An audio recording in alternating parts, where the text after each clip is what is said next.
I love great conversations. Hi, my name is Angel Jones. Thank you for joining me on 12-minute convos where I help you create a brand of your own unique, real self.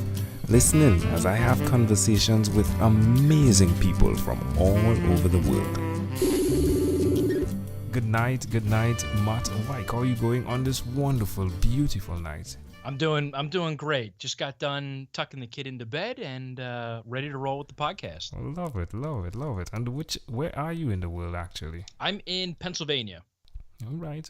And which of your talents is responsible for us connecting at this time? It's my writing, my content writing and copywriting. Oh, really? You chose writing. Don't you have a podcast? Wow. I do. I also have a podcast that I do weekly. But the bulk of my business and what I'm known for is writing. I've been a writer in the industry for about 15 plus years now. Wow. And that's kind of my claim to fame. Yeah, most definitely. And listen to the podcast. Yeah, you were expressing a lot about writing and giving tips on your experiences. What resonated tremendously was the conversation where you expressed that one of the persons you were not going to work with, you ended up working with, and then you were not paid. And I laughed when I heard you said, I had to take things into my own hands to get paid, but that's not the way I like to do business. That was funny. Like, I was wondering, I wonder what he did there. Yeah, I mean, I'm not going to go too much into that because there was a almost a legal battle going on with it, Wow. but it's you know what, I'm the type of person, I'm a handshake type of guy. If I give you my word, I'm going to stick to it. And if somebody says, hey Matt, this is what we're going to do, and they give me their word, I expect them to stick to it as well. So I mean, it's unfortunate that the world that we live in today, that there's people that try and take advantage of people and businesses, and it's just a shame because Yeah. it's not good for business. It's not good for the industry, and it just does nobody good because it leaves a bad taste in, one person's mouth. The other person thinks that they came out as a winner. Meanwhile, the other person's, got that bad taste in their mouth, and anyone who wants to work with that other company, you're going to tell your buddies, hey, I wouldn't work with them. They did X, Y, and Z to me. Be careful if you decide to do it. Make sure you have a contract in place.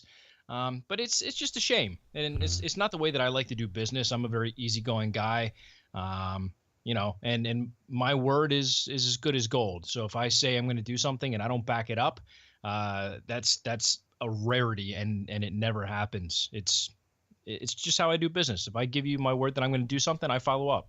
Yeah. Well, there are two things that come to light, and I'm glad that we're bringing it up in the conversation because I think it's applicable. And it's that I do not think you should change to doing the contract model of business for one person. I think so many businesses burn and die because of that model, where the person who does them wrong ends up being the person that actually tilts the business in a place that it wasn't operating in. And the second thing, like, I wanted to bring the effects of writing and the value of it now. I mean, look at what happened via you writing copy for this company and that happening. And I'm in Trinidad, my friend.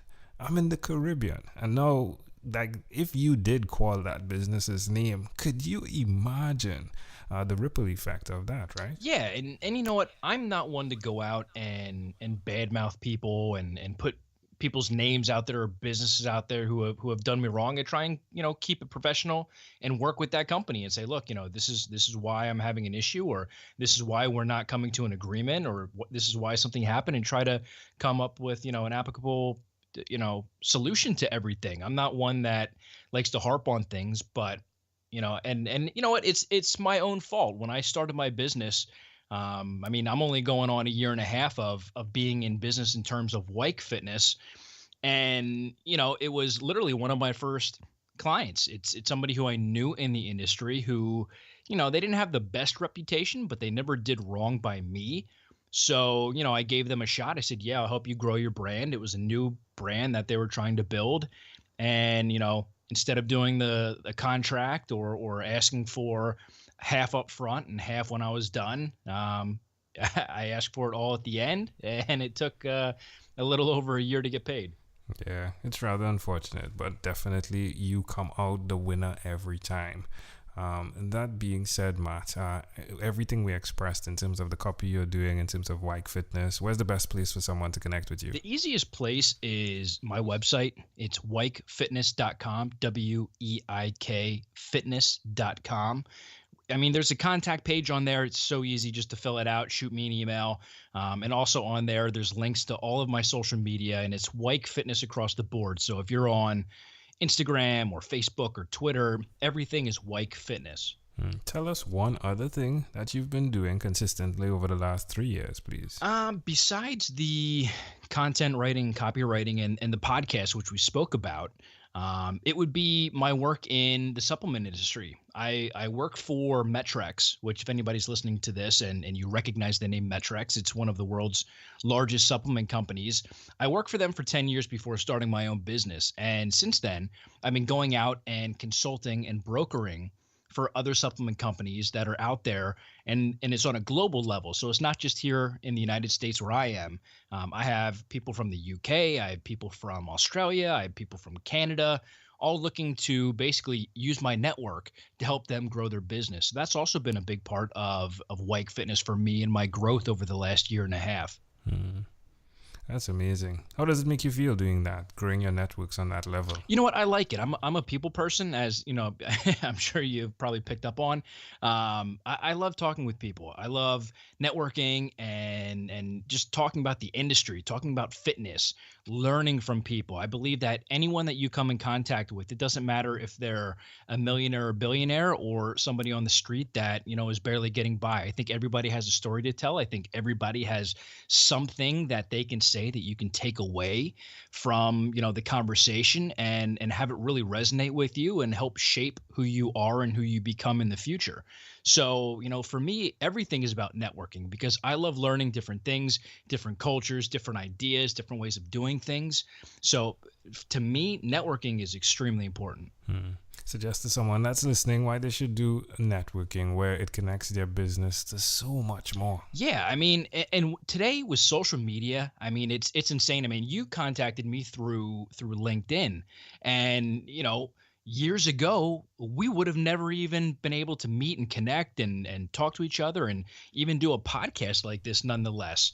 So I think the best place for people to go out and network is through social media, and that, use the search, hashtag, whatever you're in. So if you're in the fitness industry, do like hashtag fitness and come up with everything that's in fitness.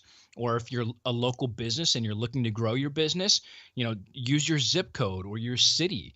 And you can just reach out to anybody. And people joke all the time about, oh, it all goes down in the DMs. That's where it is. I mean, if you search for somebody and you find somebody who interests you, or you would like to do business with them, or you want to connect, or however you want to associate yourself with this person, all you have to do is send them a message. Say, hey, I like your business. I like what you're doing. How can we work together? Or, hey, I think I went to school with you. I see that you're now living in, the UK. Are you, the so-and-so person that graduated from this high school with me in this year? So the best thing that you can do to network is definitely social media. Love it. Again, amazing audience. We are live with Matt Weik again. He is the podcast host of, and the name slips me. Do you just say the WF? Weik Fitness Podcast. Okay, sorry. The Weik Fitness Podcast. There we go. Well, Matt, let's switch gears for a moment now and let me invite you into my time machine that is surrounded with beautiful, warm, blue Caribbean water. Matt, what is your earliest childhood memory? You know what? It's funny, and it's not a good memory. I think I was probably 7 or 8, and I was outside, obviously living with my parents at that time, and my grandfather and I were down at my swing set, and I remember I was going across the monkey bars, and I told him, I said, hey, Pop, look at me, because he never saw me go across the monkey bars, and he was looking at something in another yard while he was still standing there at the swing set, and I slipped, and when I fell, my arm hit the swing itself, and it broke my arm. So I to this day to this day, I still remember that moment. And it wasn't a good one, but I mean, I wouldn't call it a bad. I mean, obviously, it could have been a lot worse. But it was just one of those moments that stuck with me where I was going across the monkey bars, and it was the first bone that I ever broke. In fact, it's the only bone that I've ever broken, and so that's my earliest memory. Wow. So how old were you? I think I was like 7 or 8 at the All time. right, all right. How do you see that memory connecting to who you are today?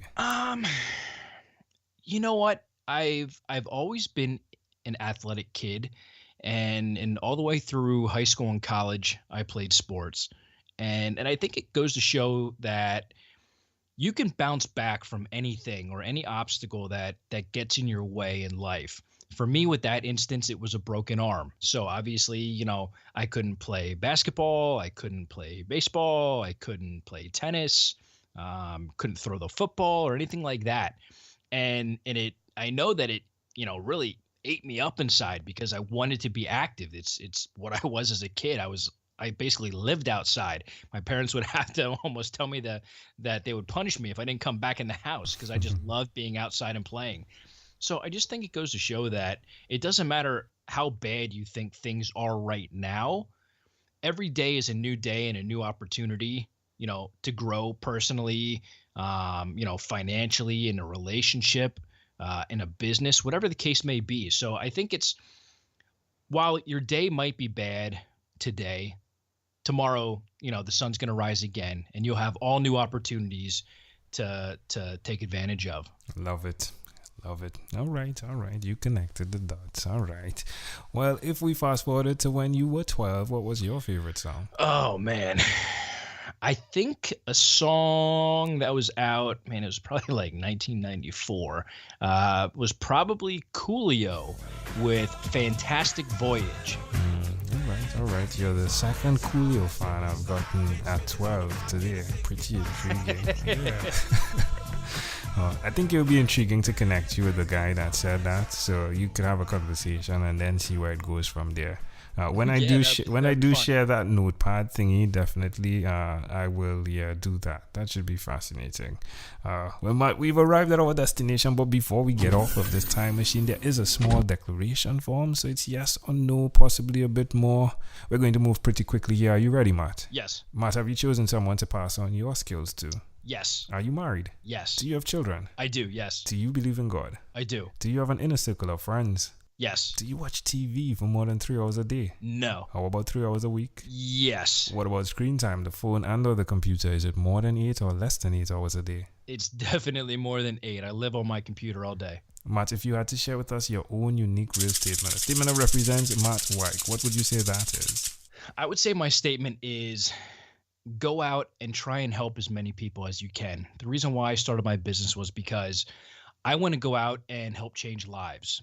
I want to introduce people to health and fitness to help them create a healthy lifestyle, healthy habits, and change negative and I guess almost poisonous habits that people have in terms of their lifestyle, their nutrition, the diet, their sedentary lifestyle, and change it into something that's beneficial, increases their longevity, helps increase their energy levels, their health, and overall just makes them a happier person. Because when we don't have our health, we really don't have anything. Health is the one thing that we really cannot buy with any type of money.